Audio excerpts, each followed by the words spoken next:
তীব্র তাপপ্রবাহ থেকে বাঁচতে ঠিক কি কি করণীয়?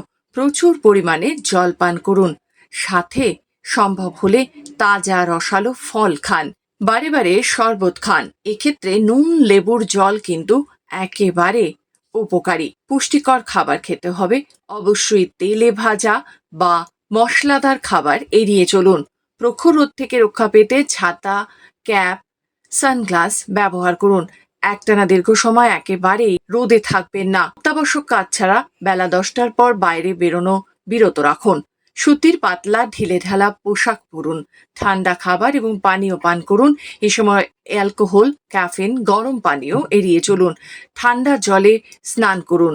সম্ভব হলে 2 থেকে 3 বার স্নান করুন। দিনের বেলা জানালা বন্ধ করে রাখুন। বাইরের তাপমাত্রা কমে গেলে রাতে জানালা খুলে দিন। প্রক্রিয়াজাত খাবারের পরিবর্তে এই সময় বেশি করে শুধু জলীয় খাবার খান, জল পান করুন, শরবত খান।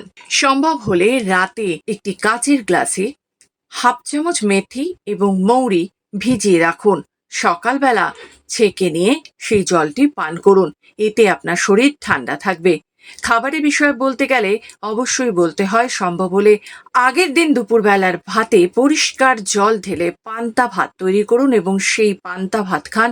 এতে করে শরীর ভালো থাকবে। বিশেষজ্ঞরা উচ্চ জলের সামগ্রী যেমন তরমুজ, শসা, টমেটো, সেলেরি, লাউ, ঝিঙ্গে, বেল ইত্যাদি খাওয়ার পরামর্শ দিচ্ছেন। বাইরে যাওয়া থেকে অবশ্যই নিজেকে বিরত রাখুন। বাইরে বের হতে হলে ছাতা, টুপি সাথে রাখুন। আপনি সুস্থ থাকুন, এই আমাদের একমাত্র লক্ষ্য।